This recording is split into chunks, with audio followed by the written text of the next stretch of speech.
know pandemic has hit us hard. Today we have Dr. Samarth Gowda, who is a radiologist in Bangalore Victoria Hospital.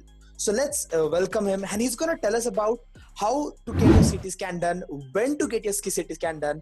Is it really important? How this black fungus is going to infect each one of us? So please watch this till the end and listen to this on the podcast till the end. So I welcome you, Dr. Samarth, with us. So please tell us about what is the current situation. You have been in Bangalore, and the situation is like getting worse day by day. And you have seen many patients with fungal infection. There is white fungus, black fungus, and now we have come up with the basic things what people have to do. So just tell us about people who are actually getting admitted in hospital right now for they're rushing to hospital suddenly. So on what day they have to get their scanning done?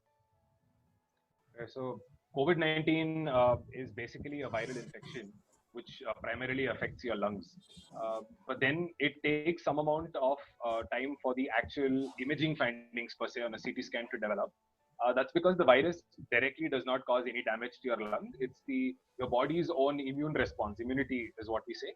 That is going to attack your lungs and your body, other systems. That is the main reason why the whole disease is going to progress. So according to a lot of studies which have been done all across the globe, they've all come to a conclusion that you have to do any sort of imaging, be it an X-ray or a CT scan. It has to be done only after the first week of you starting to develop the symptoms or after the time you've got exposed. So if you're doing it too early, then the chances are that most probably the scans are going to come out as normal. So from a radiologist point of view, I'd say wait for at least for the first week to get over, and then depending on how your symptoms are, if you have any other comorbidities like diabetes or hypertension, it's only then that a radiologist or a clinician will suggest that you have to go for a CT scan or an X-ray. Doesn't mean that everybody with COVID have to go for any sort of imaging. Okay. So now, there is a black fungal infection being found in people. So what is actually the technical term? Why does it happen? Why is it happening in the age groups of who are quite elderly? And can you please tell us about that so that people get to know about it more? Yeah. So fungus, mold, they grow everywhere around us. They're in the soil. They grow in these old bread molds, all of things. We all know how these funguses are. The reason why they call it this particular species of fungus, black fungus, is because usually fungi, they grow in colonies, and when they grow it on a culture plate in a lab, they appear black in color. So that's why for people to get accustomed to the fact that there is a disease, instead of its scientific name, people have started calling it as the black fungus. So similarly, if there's a white fungus, it means that the colonies are white in color, and if there's yellow fungus, it means the colony are yellow. So black fungus is scientific name for it is called mucor. That's the name of the fungus, and the disease is called as mucormycosis. So mycosis means basically related to the fungus. We as doctors refer to it as mucormycosis. Yeah. So see, there are two things, and recently the study says about white fungus being found in some patient in the country. So now this fungus is in the nature. So usually, we come across it. So even without pandemic, before also we used to inhale black fungus back then also. But why is it people being tested positive and trying to recover at the last stage, or either they have recovered from the thing, but then they develop this symptom? So how does this process actually happens, and what should people be actually careful about? So basically what happens is your body's immunity is actually so good that even though there are the thousands of germs, the bacteria, viruses, and fungi which might be living inside your body, you don't develop the infection. That's because your body's immunity is still strong enough to fight against these particular diseases. So what happens in COVID is that it's a condition where your immunity comes down because it's some sort of a disease, so your immunity is obviously naturally going to come down. Along with that, this fungus likes to have a particular set of substances around it for it to grow very well. So, for example, if a mosquito likes blood, similarly, this fungus has affinity to sugar. So basically, if your blood is sweet, or rather, which means to say that if a blood has high blood sugar levels, this fungus likes that particular patient. Again, if your immunity is low, this fungus likes this particular patient. If your body iron high, this fungus again finds it that this particular patient's body is very good for me to start growing. So what happens in COVID is that your immunity is low, number one. Number two, during COVID infections, the blood sugar levels tend to go higher up. The third reason is because COVID is more so when your immunity responds to a very high level. Medical professionals usually use something called as steroids. So steroids are medications and drugs which are tried and tested. They're absolutely safe. They suppress your body's immune response in order to make sure that your body doesn't undergo too much of damage. So, in the process of using steroids to control the damage happening during COVID, your immunity also comes down. And at the same time, steroids have this effect of slightly increasing your blood sugar levels. So now, if I'm a COVID patient, it's a very I'm suffering from COVID, and it's a pretty bad picture. My immunity is low. I'm on steroids. Steroids are causing my blood sugars to go higher, and also I'm a diabetic since the past 10, 15 years. So now again, my sugar levels are going to be very high. Also in COVID, there's something called as ferritin, which is something related to body iron. Those levels go higher up. So there's high iron, there's high blood sugar, and your immunity is low. So this is very a perfect condition for the fungus to say, okay, I'm now going to start growing. So all these patients also require oxygen supply. These fungus can be seen in regular water. Sometimes, if you're at home, you've recovered from COVID, your immunity is low, you start taking steam inhalation or you start using oxygen humidifiers. So all these regular water can have these spores. So that is another source through which the fungus can enter inside. So because of all these multiple factors, the fungus starts slowly growing inside you. It's not that the fungus wasn't there before. It's just that during COVID, because of all these factors that I just told you, that the fungus is growing more prevalently amongst the public now. That's the only reason. Yeah. So we are seeing this, the first wave affected the different age group.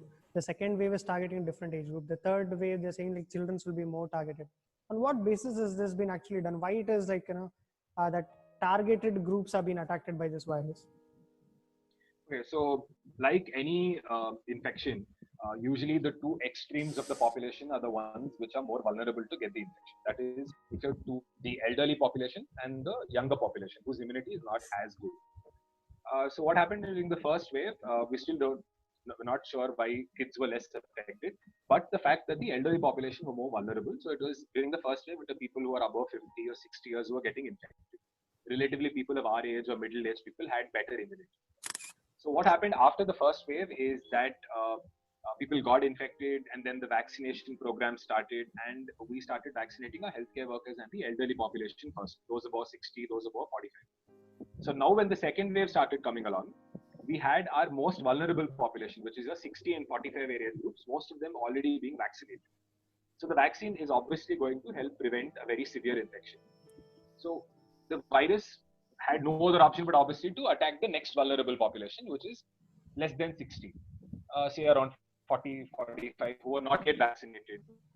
That includes your 25 right up to 45. So that is what you're seeing right now. That's the most vulnerable population right now.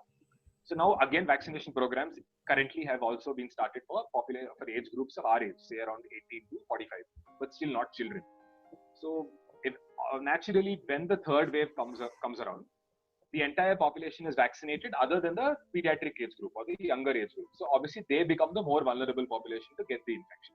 That's the major rationale why people are telling that during the third wave, it will be the kids who will get infected. This is how historically also it's happened. This is how pandemics progress. They progress from the vulnerable population, then they get infected, and then they go to the next vulnerable population. So that's how pandemics with influenza viruses progress. And that's what we're seeing right now also. Yeah, so again, you have to listen to your physician. It's not that every patient who gets COVID needs to get a CT scan. You can do with just an X-ray. Obviously, CT scan is going to give you more information than an X-ray. But then CT scan is recommended ideally in patients whose saturations are very less, who have very severe breathing difficulty, or if they're a diabetic or hypertensive patient, or if they're very, very sensitive, it will pick it up. But as per studies, you have the peak findings is what we say that usually happens after the 7th up to the 9th or the 11th day also. So if you get it done after the 7th day or the end of the first week of your infection, there's a very good chance that that's a very good representation of how severe your infection is, because CT scans will tell you how severe the lungs are infected. So if anybody is watching this, I definitely recommend them to not to rush for a CT scan as soon as you get RT-PCR positive or as soon as you come in contact with the family member. Wait for you to develop symptoms. Wait for the 7th or the 8th day. Keep your saturation under check. Make sure all this is under control, and only then if your physician tells you that, okay, we'll suggest a CT, only then go for a CT scan, not before that. So until and then a physician suggests you to go for a CT scan or any doctor suggests you for CT scan, then only go. So, doctor, you have been working in Bangalore's hospital, and what is the exact difference you see between patients who have took their first or second jab and patients who have not took any vaccination at all and directly come to the hospital?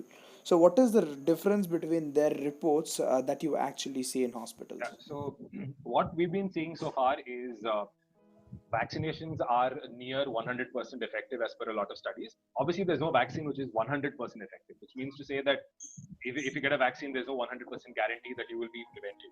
But there's a very good chance that 90 or even 95% of the patients who had both doses, again, you have to have both two doses of the vaccine to achieve better efficacy. But then again, there are always exceptions. We have seen patients who have had the disease after first dose, after the second dose also, but the proportion is so significantly low that we definitely recommend it. You have to get a vaccination because pre-vaccination. When I see cases where I work even in the COVID wards as well as I work on the radiology side as well in Victoria, the majority of patients who come are nowadays are all the younger age groups who have not even had one dose of the vaccine. There are chances where few people have got the vaccine after the first dose or even after having second dose. Now, how do I tell you the difference between the two? It's, for example, when I do CT scans for these patients, I see how much the lung is damaged, right? So majority or almost all the patients that I've seen who've gotten the infection after getting either one or the second dose of the vaccine, the severity of the infection of the lung is very, very minimal. So which means that 99% of the time they'll have a mild fever, a mild body ache, and they'll come out of it after a week. But if these patients who have not even had one dose of the vaccine, these are the ones who have very bad, severe infections. So which means to say from an indirect a derivative that if you've had at least one dose of the vaccine, it might not prevent you totally from getting the infection, but it will most definitely prevent you from having a bad infection. That has to be understood. So, Dr. Samath, with respect to the pregnant women, especially they'll be in a very sensitive stage. The child will be there. So, what precautions they can take, or if a pregnant woman gets COVID positive or gets this virus, now what is the way to deal with this? Then you don't have to be afraid about the fact that just because you're pregnant, it's going to be a bad infection, a severe infection. We see a lot of pregnant women, lactating women, children also come out of it very easily. In terms of precautions, according to the central government directives, pregnant and breastfeeding women can take the vaccination. That's one thing. Obviously, that's the first thing that you have to do. Please get yourself vaccinated. Second things, you have to simply follow the golden rules which everybody else follows, which is maintain social distancing, mask up. If you can use your double mask as well. Make sure you wash your hands with regular soap. You don't even have to use a sanitizer or a medicated solution. Make sure you keep washing your hands with a lot of soap. Because the fact you're pregnant, probably you can stay isolated at home. You shouldn't go outside for any of these things. Or if there's somebody in your family who's frequently going out, you have to isolate yourself from them. If all this is covered, then I don't see a reason why there should be extra cautious or extra scared rather pregnant and lactating. It's absolutely going to be nothing to be afraid of. The medications are same, the prognosis, all these things are same. But very important is that pregnant women must not undergo X-rays or CT scans. It's a contraindication because the X-rays are harmful to the baby inside. So make sure, even if somebody by chance tells you, okay, that I have to get a CT scan if I COVID, pregnant women must not undergo CT scans or X-rays. It is definitely contraindicated for them. Other than that, the rest of the process is pretty much going to be safe. Dr. Samarth, we usually hear from patients that they think CT scans are more dangerous than X rays. How really true it is? So, like everything, whenever there's a benefit, there's some amount of risk attached to it. CT scans actually use X-rays, but they just amplify the X-ray to a very large amount for us to see more deeper inside the lungs. So obviously, theoretically and practically speaking also, CT scans are obviously going to be associated with a bigger radiation exposure. But these are all medical radiations. So there are governing bodies which have said that there is a fixed amount of radiation exposure to which every human being can be exposed to per year. They have basically set limits that beyond this, it can be harmful. What we use in medical imaging, your CT scans or your X-rays, they're very safe nowadays. Just because you get one or two CT scans in a year, it does not mean that you will end up with cancer or that it increases your risk of getting cancer. That is absolutely wrong. there are more benefits attached to getting a CT scan and an X-ray compared to the risks that are attached to it. Yes, compared to a X-ray, CT scan does have more radiation exposure, exponentially rather, maybe not just one or two times or three times, much more times radiation exposure than an X-ray. But the amount of information you get, the severity of the infection, which a CT scan can tell, that is more life-saving to the patient than worrying about whether I'll have cancer later on or whether the radiation exposure is too much. So, as a radiologist, I definitely would say, please do not worry about this factor. It's not something very worrisome that you have to worry too much about when it comes to CT versus X-ray. What exactly they will have to look after, or how should they understand these reports? Like, how should they read this? What are those numericals? How do they represent, and how a normal person can read these So reports? basically, we've seen cases where CT scan, in a CT scan, the percentage or the severity of involvement of the lungs are very high, but the patient is symptomatically fine. Now, or a saturation levels he won't be checking because he'll be thinking it's absolutely fine. This usually happens in younger age groups. So this is a condition called happy hypoxia, wherein a young patient feels he's fine, he does not have breathlessness, but suddenly after say 2 3 days, the saturation suddenly drops, and then he rushes to the hospital, then realizing that there's some issue, and then when you get a CT scan, his lungs are very much infected. So what I'm trying to say is, it doesn't always mean that if you're symptomatically fine, your lungs will also be fine. There are certain entities, like I just said, happy hypoxia, which is presenting a lot in these patients. That's the first thing. Second thing is, when you're reading a CT scan is just to tell whether what is the percentage of involvement of your lung tissue. Majority of the times, it coincides with your clinical findings. If your CT scan scores are very high, your CT scores, your clinically also the patient will be bad, but not always. Like I said, as in hypoxia, it doesn't correlate always. So first and foremost, instead of a CT scan, think about your clinical symptoms. Check your oxygen saturations on a pulse oximeter. These are the things which you have to first worry about. Just because a CT scan score says that it's 1 or 2 doesn't mean that the patient will not progress, because you've taken the image on a particular day and a particular time. Patient obviously will keep progressing. The rapidity of progression can be different for different patients. One patient can have a score of 2 and can still be a score of 3 out of 25 after a week. But a patient who has score 3, after 2 days, you might end up with a score of 15 or 20. That depends on how your body's immune response is acting against the virus. So it's all subjective. So make sure you take everything with a pinch of salt. You have to let your physician decide, because he will have an idea about to take your saturation, your clinical findings, and the CT scan with an equal weightage, and then come to a understanding about how this patient's body is behaving. You can't just say that CT is too bad, patient is going to go bad, or CT is fine, patient is absolutely fine. They don't correlate always. So that's one thing which I want to tell. Morning, Varun was telling me there's different grading of CT scan. Out of 25, they do out of 60. Can you give us a clear picture for the viewers regarding the grading, which is that?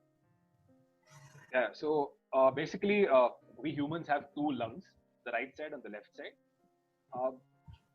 When we read our anatomy in first year, for easier purposes, we divide the lungs into smaller parts. These are called as lung lobes.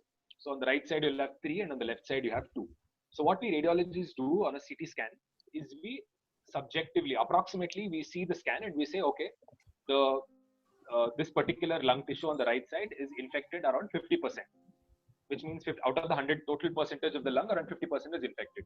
So based on that, we assign scores of 0, 1, 2, 3, 4, 5, and we do the same thing for both your lungs, based upon the percentage of lung involvement on a CT scan. So then we add up the total score, and that will be given as something called as a CT severity score.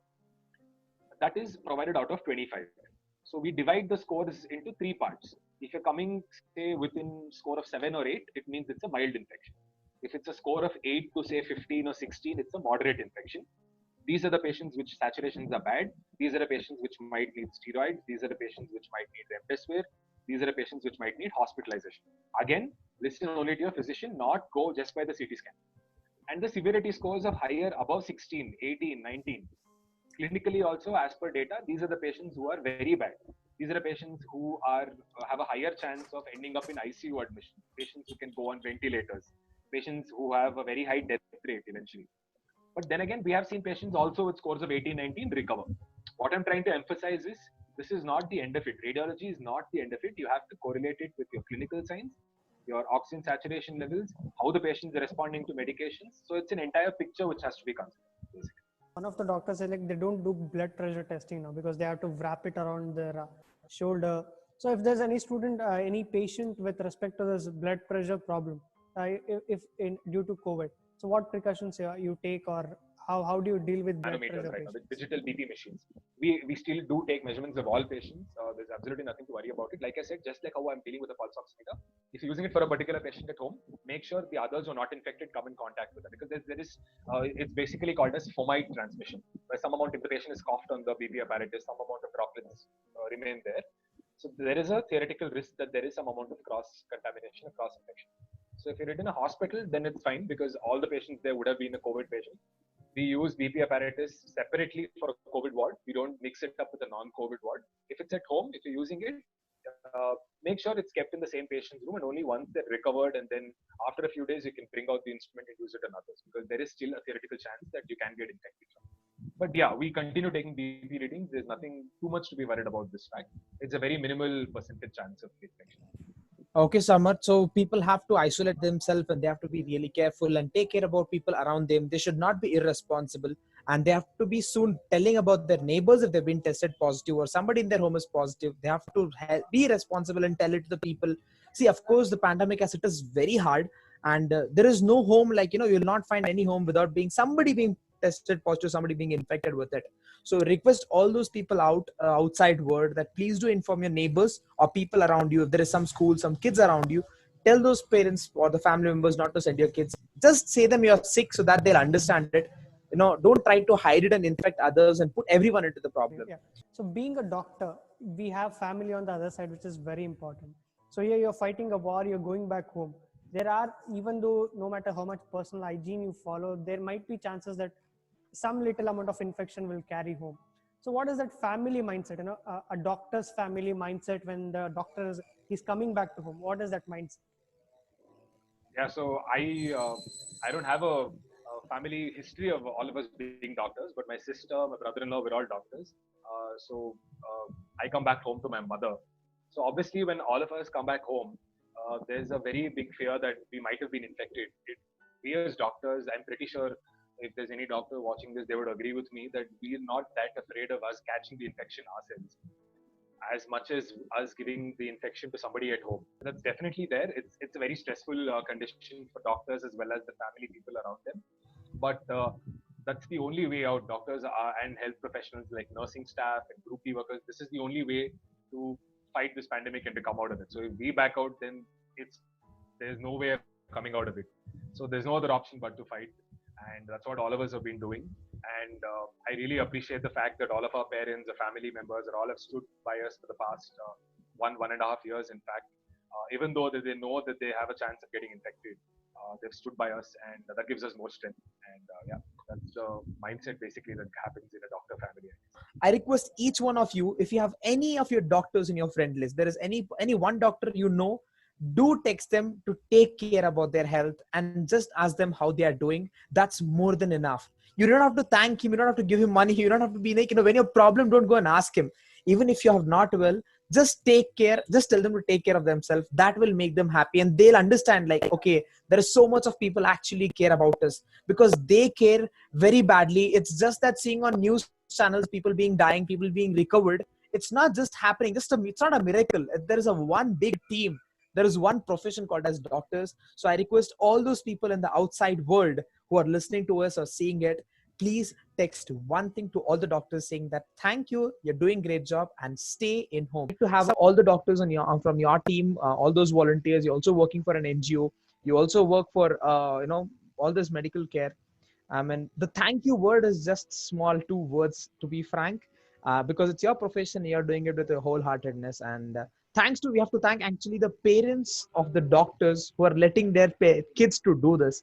And so hats off and keep doing. So that was really an amazing experience. People who are watching this on YouTube or Instagram, or people who are listening to this podcast, stay in touch with us. We're going to come with many doctors in different platforms. Please put in your comments or any queries that you have on your mail IDs so we can reach out to you and make the doctors explain the problems that you are facing. Please stay inside home. If you're getting out, get out for only your works, not to meet your friends or not to just hang out. Please wear proper mask. Take care. Jai Hind, Vande Mataram.